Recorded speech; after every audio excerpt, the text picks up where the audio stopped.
This is Igor Pavlovets. Igor's right arm is missing. His legs are stunted. Igor is now 8. He was born in Belarus during the aftermath of the Chernobyl catastrophe. He's living in Surrey with foster parents. When we first met Igor, he was living in No. 1 Children's Hospital in Minsk, and his mother had lived in a village very near and was very ill with radiation sickness herself. She was absolutely horrified when Igor was born, so had left him at the hospital. Igor has spent his whole life in institutions, and his future is full of uncertainty. He's here in Britain for the fitting of artificial limbs. His deformities caused by the world's worst nuclear disaster.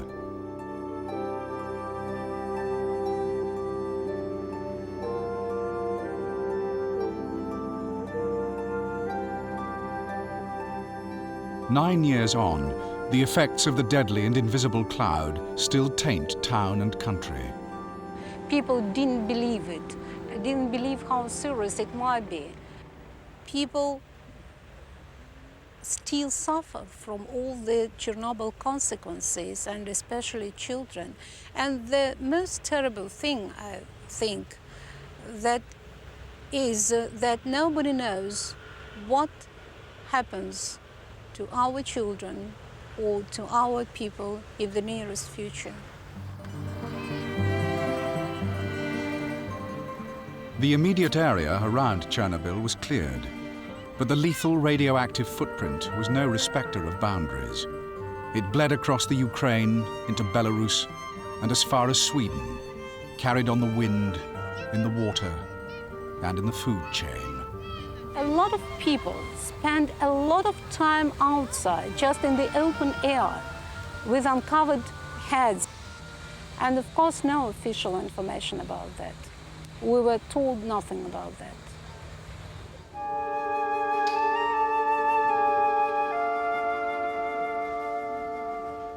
Some died immediately. Thousands are condemned to a lingering death. The genetic legacy of Chernobyl is 1 million deformed children.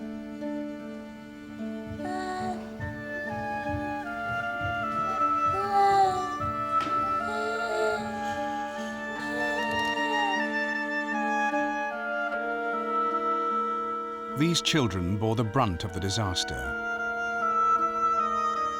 Downs, spina bifida, cerebral palsy, the awful requiem of genetic abnormality is commonplace in these wards.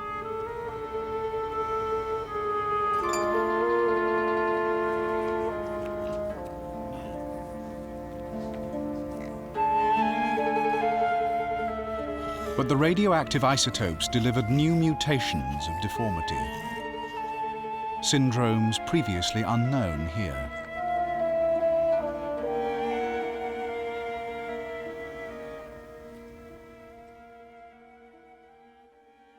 Igor was among the first child victims of Chernobyl. Abandoned by his parents, he grew up in the state orphanage in Minsk.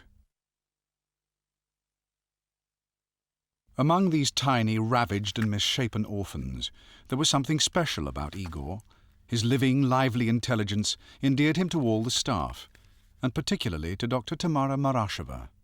У нас воспитываются дети умственно неполноценные, больные. И Игорь на их фоне очень сильно выделялся. Это был любимец персонала, был и есть, потому что с ним можно было получить отдушину. Мы с ним общались, когда укладывали других детей спать. Он разговаривал, рассказывал о своей жизни и о своих мечтах, особенно когда он подрос. Igor had an impossible dream, to be like other children with 2 arms and normal legs.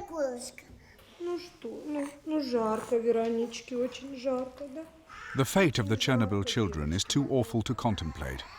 If they survive premature birth, they must, by law, be sent to mental asylums at the age of 4, whether they are mentally handicapped or not. Igor, too, should have been sent to an asylum despite his obvious intelligence, but because of his size, the orphanage managed to hide his age from the authorities. The Russian media was involved to help publicize his plight.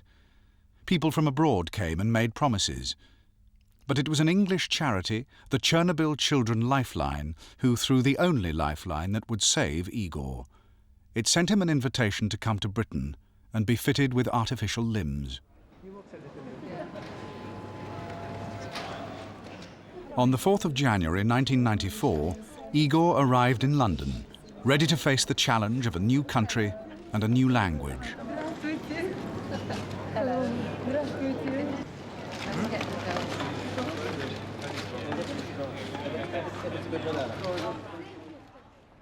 When I first met Igor in October and agreed that I would give him a home while he had the treatment, it was initially for 6 months to just have an arm fitted. But then when we went up to Roehampton, they were so impressed by his courage and the fact that he was very mentally alert, and they saw a spark in him, so they decided to do his legs, which then meant we had to get an extension on his visa for at least 18 months. Не, он сюда едет. Он сюда едет, видишь ли? Он тут. Он наша машина. While he's in England, Igor is a ward of court, but still a citizen of the new Republic of Belarus, which will ultimately decide his future when his course of treatment is completed. Igor is an outpatient at Queen Mary's Hospital, Roehampton, one of the leading hospitals in the design and fitting of artificial limbs.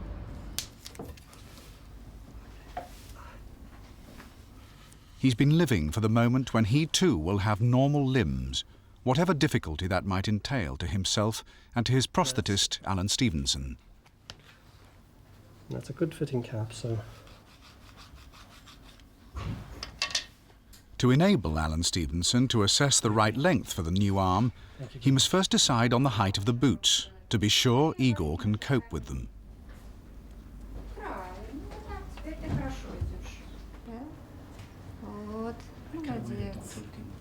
Молодец, так аккуратненько. Вот, правильно. Так, вот, правильно. Так, так. Маленькими шажками. Ставь ножку ровно. Правильно, правильно. Так, Игорь, поторопился немножечко, не торопись. Good. Good. Can you do one more for me? Here you go. Good boy. Oh, very good. Off you go. Right, Barbara, go first and open the door for you. February 1994. Straight the way through to the post office. Go and get in the queue for some stamps. Igor has been away from Belarus for just 1 month and is already mastering the English language and the way of life. Up to the counter. Up to the lady. Say hello. Hello. How are you? How are you? So can I have 49 49. first class Chocolate. stamps? Stamp. Please. Please. Please. He's been told a little about the nuclear explosion, but how much he really understands, I don't know. What I've planned to do with him is what we do with other foster children. They have a life story book, so obviously the first things in his book will be the pictures of the hospital in Minsk, and also we'll bring the disaster and photos that we've got so that we can really give him his life story as he grows up.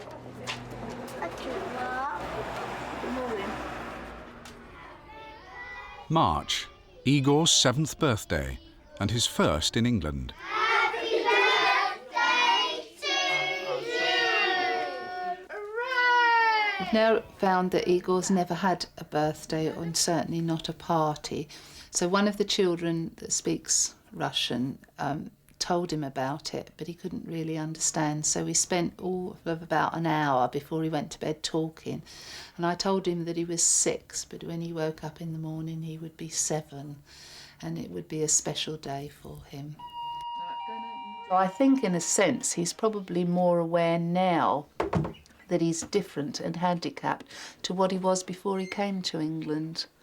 But it doesn't worry him. I mean, we If he makes any mention of his arm or his feet, we just talk as much as we can about it, and he just forgets it till next time, sort of thing. Oh, what's that? Helicopter! Lucky boy! Very lucky. Oh, look.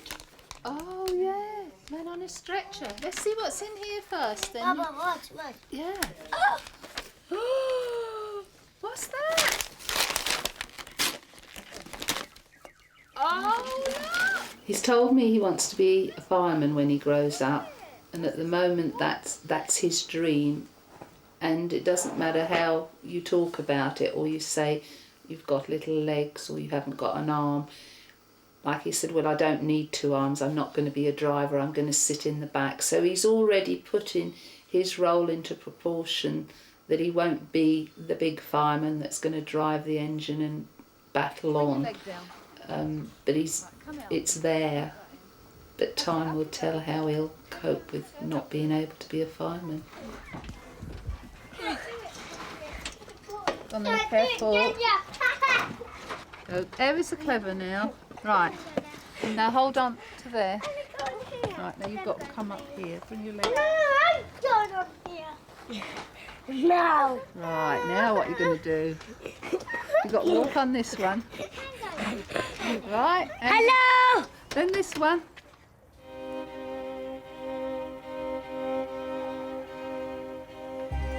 News of the catastrophe at Chernobyl emerged gradually. But evacuation of the area around the stricken reactor had been painfully slow, as was the issue of safety instructions. For the towns and cities further afield, like Minsk, it was as if there had been no disaster. On the news, there was barely a mention. I think it was just the policy of our government to keep everything in secret. But as just an ordinary person, I know that a lot of people, even my very close friends, die of cancer, from cancer, but nobody connected it or their diseases with the Chernobyl catastrophe. And our doctors were not allowed even to talk about that, not even to link some very serious diseases as cancer is with the Chernobyl catastrophe consequences. 7 years after the explosion, a sample survey of 500 children in Minsk showed that only 1 was found to be completely healthy. Dr. Tamara Marasheva, who had cared for Igor, watched helplessly as her own son sickened under the onslaught of the invisible enemy. Я даже не знала, чем это могло грозить моим детям, но предчувствуя что-то неблагополучное, постаралась их отсюда увезти.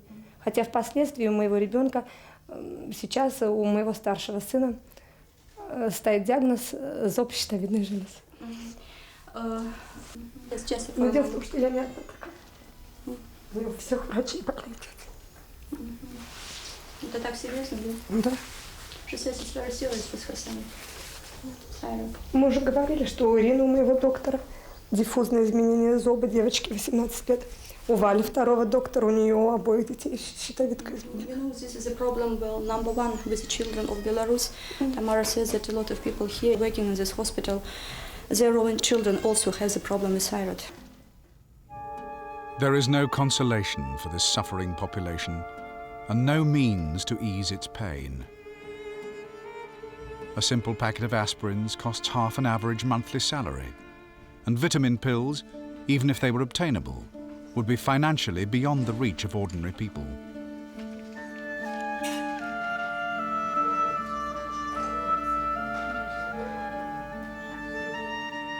There can be no convalescence when sick people are fed a poor diet of food grown on land contaminated by nuclear fallout.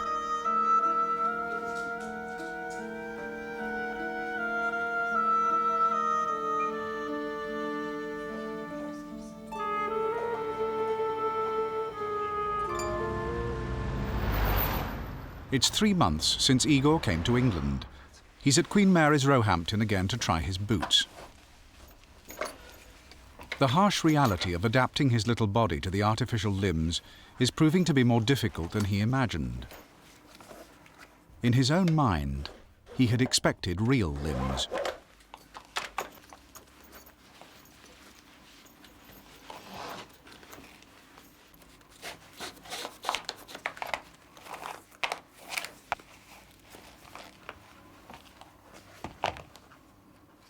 This, it's hoped, will be the final fitting.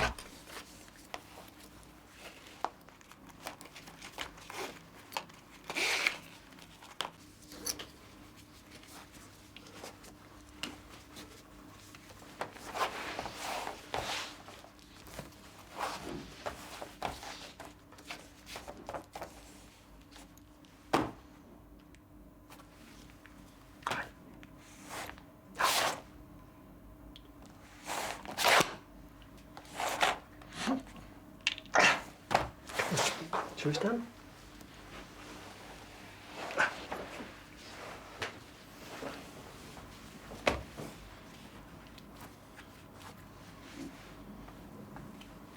Should we just try and put the boots alone at that height? What does he feel about it? Have you... Well, normally when he comes back from a visit, he's quite excited and he speaks about it, although this morning when he knew we were coming, he was reluctant.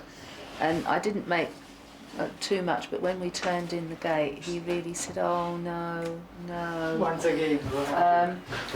But yes. also, I mean, bless him, he thinks he's going to bring them home, you know, and it's very difficult to make him understand that you've got to get them just right. Yeah. That he can't, they're not like a pair of shoes, they're special. Mm-hmm.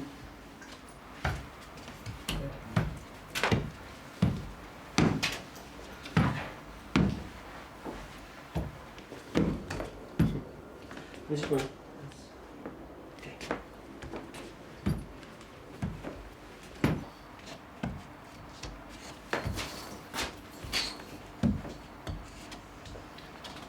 That one next.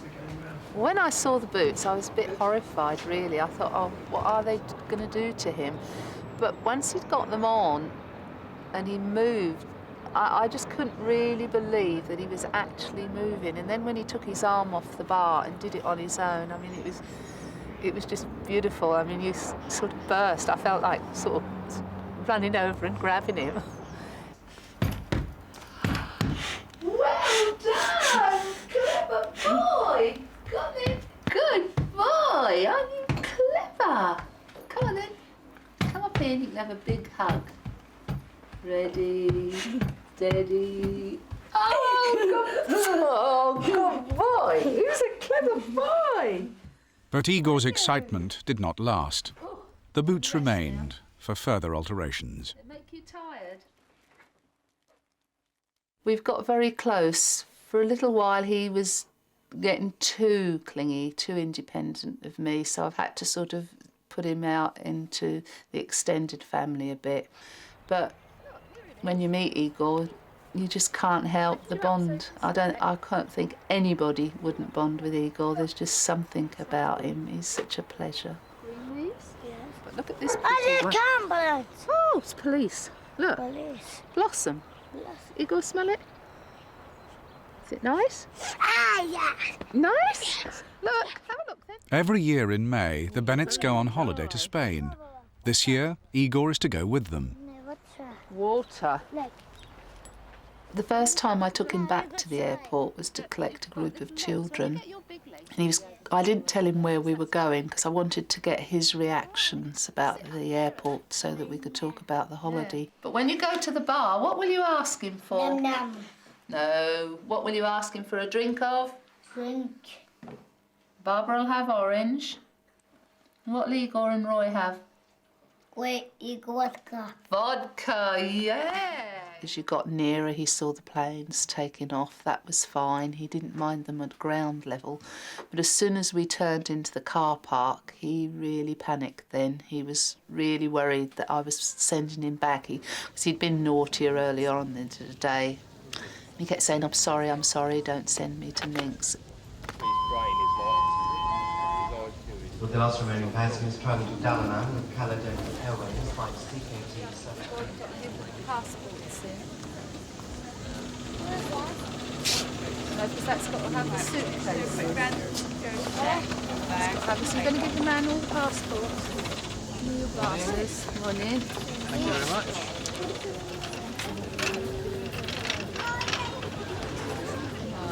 Find a way to go.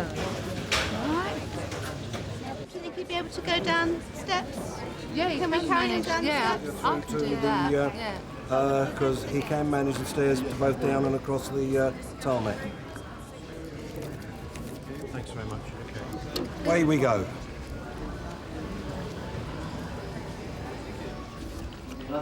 Get on a little aeroplane or a big aeroplane, Igor? The only previous time Igor flew was when he left Minsk for London. Airports remind him of a time he would rather forget. Like the aeroplanes? Yes.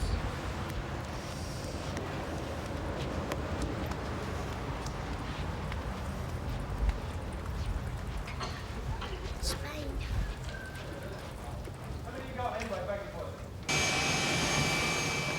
Igor has placed his trust in Barbara. He's become part of the family. But his future is still filled with uncertainty. Barbara knows she is too old to adopt.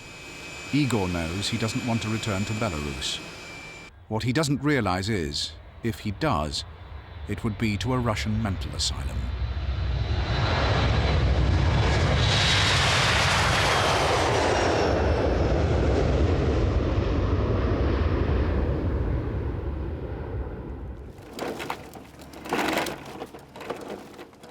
Igor has been in England for 7 months. Wearing the specially designed boots with the 5-inch platforms, he's back at Queen Mary's Hospital in July for a very important stage in his long journey towards self-sufficiency.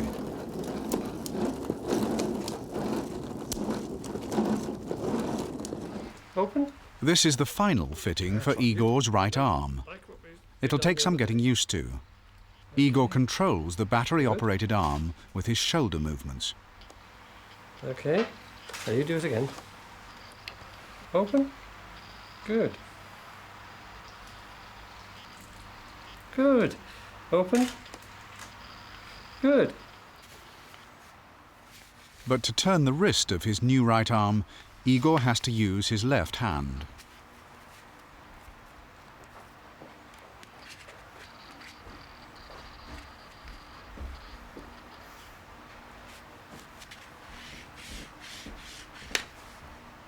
What are you going to ask the doctor about your arm? Please, Kate, take it home. If you are going to be good, Hey. do you want to take it home, dear? Yes. What would you do with it? What are you going to do with it when you get it home? But then, What are you going to do with your new arm when you get it home? cut it sausage. Say it louder, the doctor didn't hear. Cut it sausage. Cut your sausages. He says he wants his legs so he can drive a fast car and the police won't catch him. And he also wants his arm so he can wash himself easier, and also so he can put some of his toys on a bigger shelf so the other children can't get them. Do you like that new arm? The fittings are an ongoing process, and there will be further assessments. Time alone will tell how Igor will cope.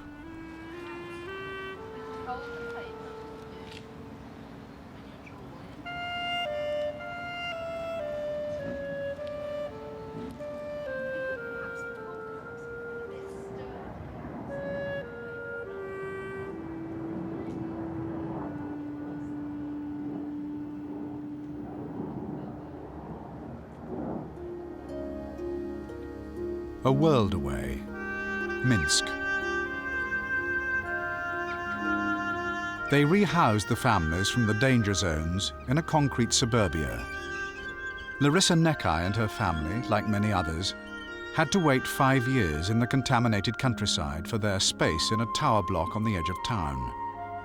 Their children are just back from England, a trip arranged by the charities who helped Igor.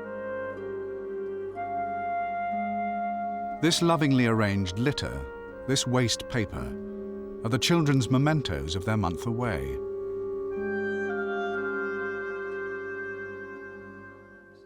Но когда мы узнали о том, что наши дети едут в Англию, мы были, конечно, очень счастливы, что они туда едут. Мы благодарны фонду 26 апреля, что наши дети туда поехали. Когда приехали наши дети, мы их просто не могли узнать. Потому что они приехали свежие, красивые, я не могу говорить. Настроение приехали радостные, счастливые. Дочка 3 дня плакала, кричит: отвезите меня назад. Ей было там очень хорошо. Они такого тут не видят вообще никогда. И не увидят. Я не могу, Галина Дмитриевна. Это не озеро. Both children have since developed thyroid problems. They are part of an ongoing program. Every year, the Chernobyl Children Lifeline brings about 700 children over to England from the worst polluted areas of Belarus. All these children have lost their parents through death or desertion. Many will never reach adulthood. But it is believed that even a month eating the right food, away from radioactive contamination, will boost the immune system. I don't think that they realize how dangerous it was and how dangerous it may be, or it might be for them, because they are too small, too little for that. But there is another problem, because when they see how different the life can be, just in other countries, abroad, in Great Britain, some of them can't understand why we live such a life here in Belarus. Good afternoon, ladies and gentlemen. Dear Captain, welcome aboard. Now also on behalf of the cockpit crew, and a special welcome to all those children out of Belarus on their way to Great Britain. Our takeoff in about 2 minutes. Thank you.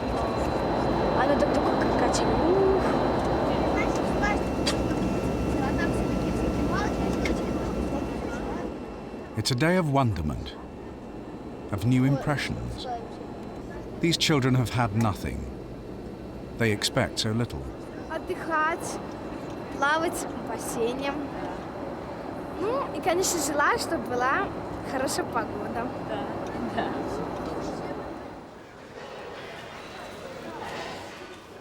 The children arrive at Heathrow. Barbara is there to greet them, but not Igor. The comings and goings to Russia are too poignant a reminder to him that one day he too might have to go back. You had a good journey? Meanwhile, the chairman of the charity, Viktor Mitzi, welcomes the group. Welcome. Are the children all tired? Oh, yeah, they would be. Seems to me that they're not. They're not. They are so excited. Oh, right. Can any of them speak English? No. No, хорошо, чуть-чуть. Хорошо. Glad to meet you. And Barbara has also got Igor, the boy we brought here for an arm. She looks after him. He's tired. He's very tired. First of all, they need vitamins and some. Yeah, that's what they get. Where's your bag? Is your bag over there? Your bag, your luggage. И так растет, ну так растет, интересно вообще. Красиво, да? А вон наш автобус. Еще уедем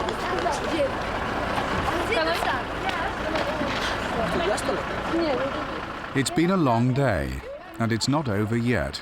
There is still a night drive to Shrewsbury, where they'll be staying.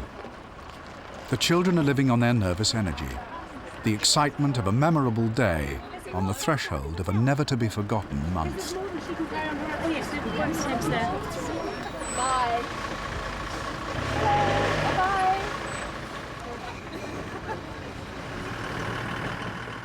When the children are here, we make sure that they get medical checkups and dental treatment. One of the things that we have found is that teeth are in a terrible state. They're very brave. They go to the dentist, they have their teeth out, and they don't complain of anything. And when you want to give them a codeine or an aspirin or any painkiller, they don't want to take them because they say they're far too expensive. The time passes incredibly quickly. Just before the children are due to return to Belarus, the host families throw a party for them. Lena, the elder one, gave us a letter when she arrived. Dear English friends, we the Matsukoviches, Mikhail and Valentina, want to express our great thank you for your wish to take care of our daughter. We are very touched by the fact that there are people living in England who are not indifferent to the fates of people who are in trouble, and they are ready to help us. Thanks a lot again. Best wishes from the Matsukoviches. You know, I wasn't aware of the terrible things that go on out there and how the children are and how it's affecting them in their day-to-day life now. He hasn't told us a lot. I mean, he's told us that there isn't much, he hasn't had much food. He was telling us about one time when his grandmother was ill and they had to buy some tablets. He only had 2 potatoes to last them all weekend between all of them. But he hasn't told us a lot. He's quite shy about things. You want to go back? We've had a few tears, haven't we? Plage. We've prepared a big parcel. He only came over with 1 pair of trousers, 1 shirt, 1 pair of underpants and a present of 6 tomatoes, and that was all he had, nothing else. And he's gone back with bags and bags of clothes. People have been so kind what they've given him. All the community round us, the street, we've had flooded with gifts of clothes and shoes and sweets and food and everything. Everybody's been so kind. It's very hard not to cry. And these people, you know, I feel very humble, really, you know, because they're such a proud people and they're desperately in need. Igor did come to the party, but reluctantly. If I tell him that I'm going to meet different children, he can rebel and refuse to go. So now it's just we're going out for the day, somewhere special. And then he sort of slots in, and once you're there, he's happy enough, apart from speaking Russian. I think deep down we haven't got over to him the fear that he won't be sent back. The arm isn't what Igor expected. He says it's hard and it's heavy, which it is. It's just over 3 pounds in weight, so it's an awful weight for a little boy to carry on his shoulders. Yeah. If he doesn't want to wear it, then we don't make him wear it. And today is what we call a play day. We try to give him something on Monday to Friday, but give him a break at the weekends. And also, when we're out and about, nobody seems to comment as he is, but as soon as he's got his boots or his arm, you get, oh, poor thing, oh, what a shame. And he's also picking this up, so he just wants to be a happy little boy when he's out.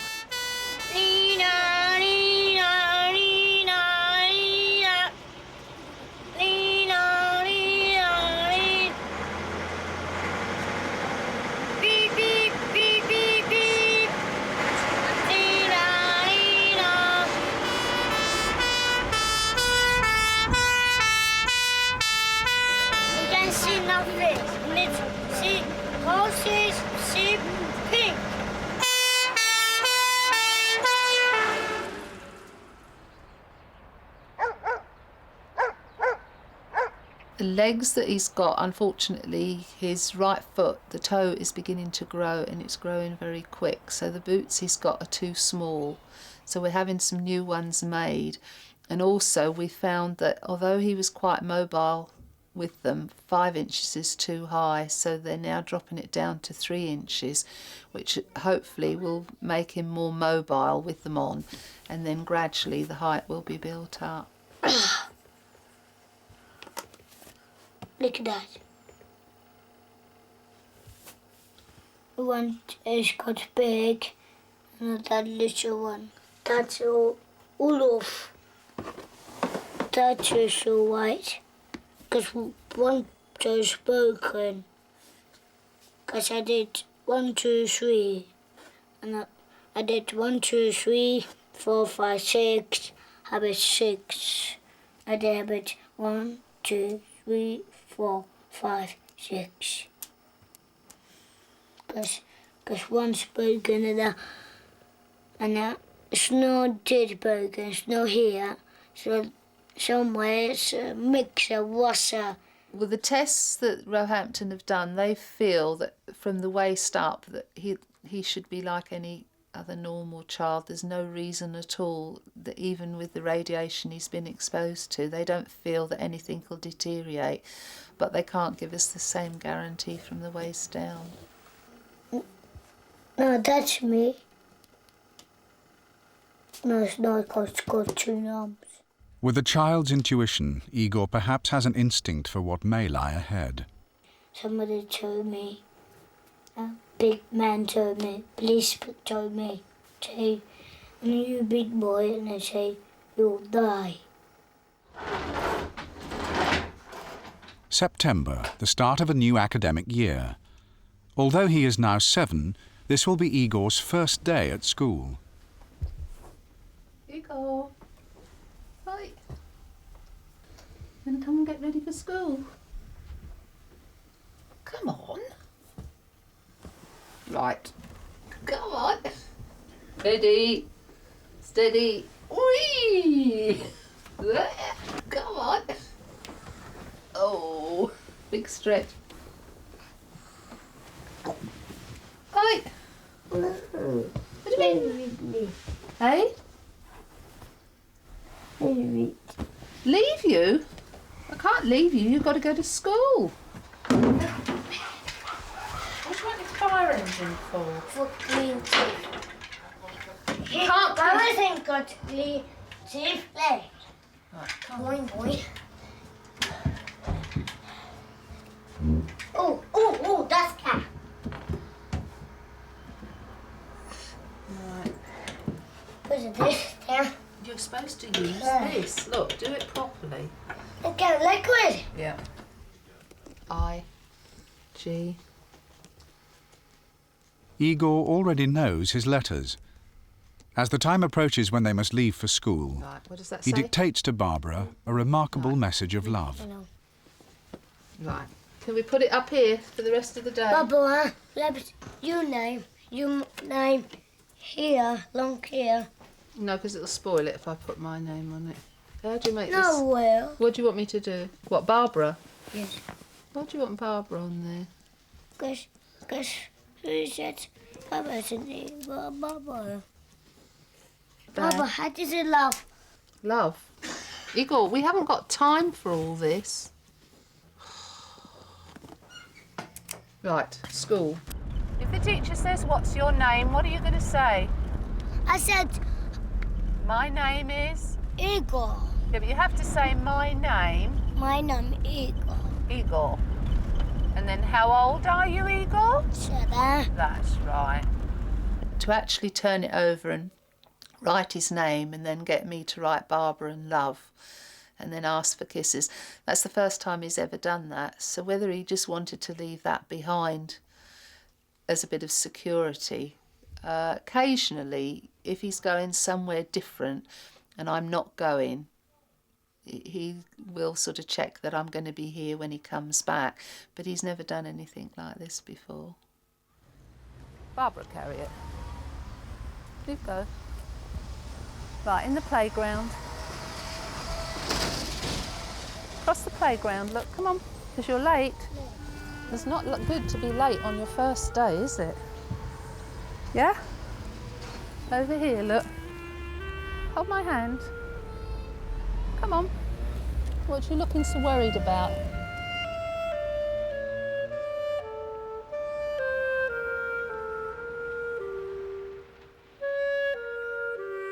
Igor is being collected after school. It's an anxious time for Barbara until the taxi pulls up outside the house. The trouble is, I don't know who it is. All I know is it's KT Exclusive Cars.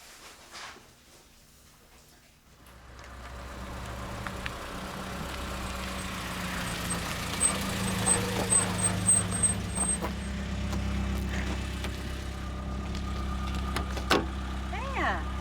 Is that a lovely day? Lovely. Haven't you? Right. What Have you got your bag? Or you... It's in the front. Hang on, I'll jump up against it. What did you draw?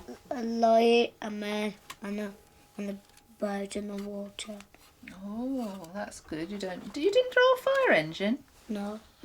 You say no. Well, we've got lots of fire engines, haven't we? So very nice to have a different picture, isn't it? Yeah. What else did you play? Did you do some sums? Did you have to add up? Yeah? Yeah. And did you do some writing? Yeah.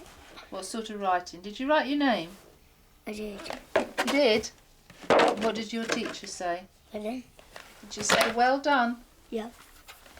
What else did you do? When he saw the name tabs with 2 names, he wanted to know who they were and said that wasn't his name. And I said, but because you've come from Russia, you've got a Russian name, and that's what it is. But his answer is he's living with us, and he doesn't need Russian. We don't need Russian, so he doesn't need Russian. Yes. Yes.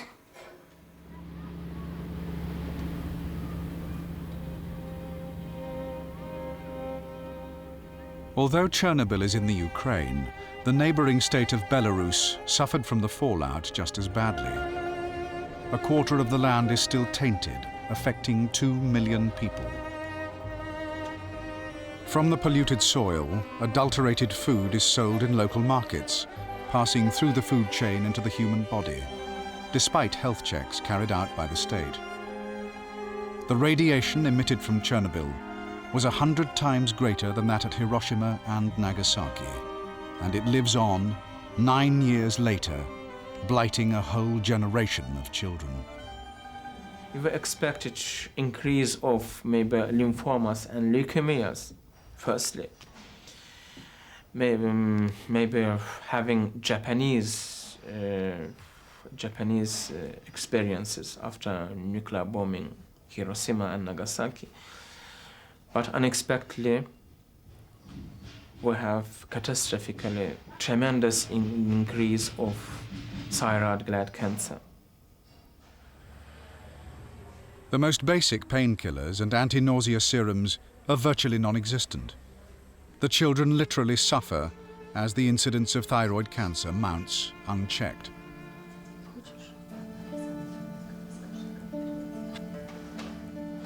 These children are dying.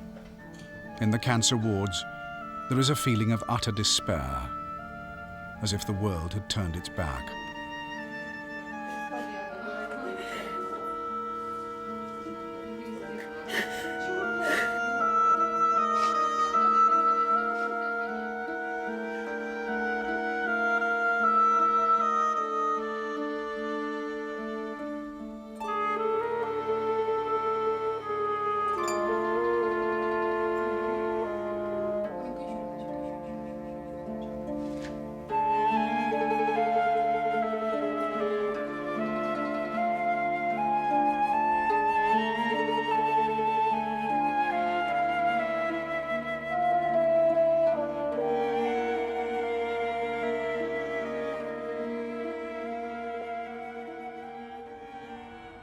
England, December. Christmas time, Christmas time, Christmas time, Christmas time, Christmas time. Do, do, do, do, do. The one morning he should have been up early and he was late up, and I couldn't stay in bed and wait, so I got up first. And the next thing, I'd said to Roy, when he wakes up, just bang on the floor and I'll know he's coming down and I'll be ready for him.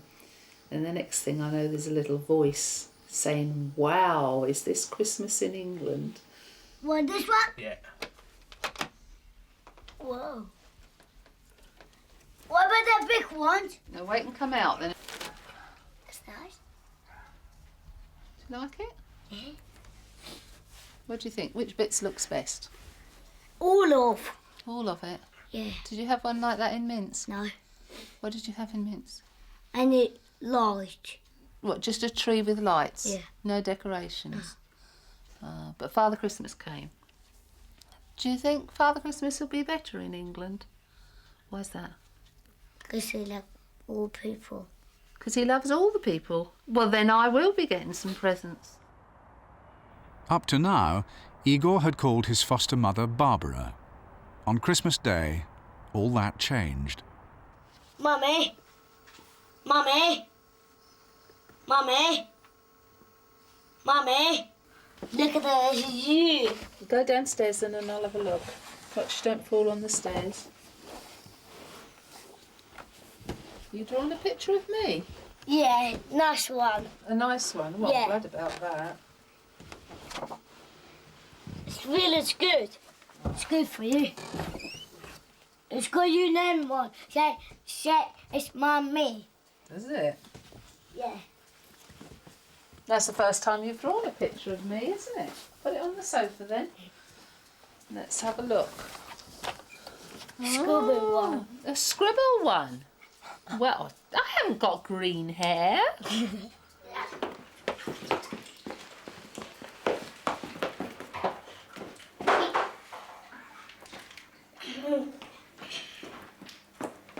Ben, go back. Ben! Oh, stop it. Just leave Ben, he'll go back.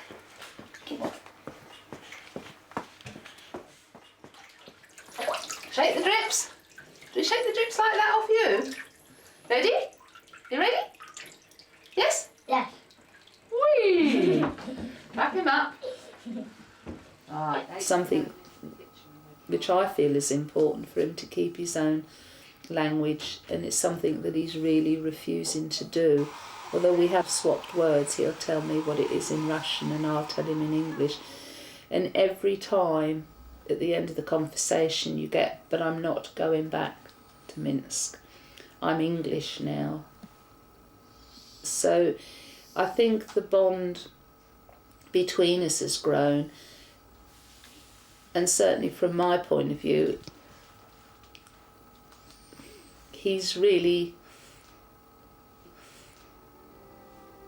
my little boy in lots and lots of ways, but I'm also beginning to realise that this is what he's thinking. And even if I said to myself every morning when I woke up, he's not yours, he's borrowed, you can't love him, all the logical things just go out of the window. It's impossible.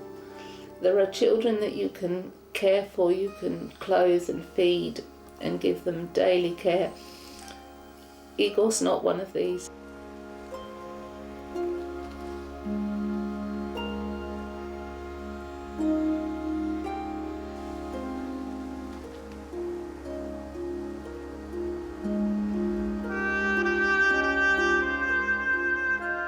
This monument, which stands unfinished in a park in Minsk, is the only official acknowledgement of the ongoing tragedy of Chernobyl.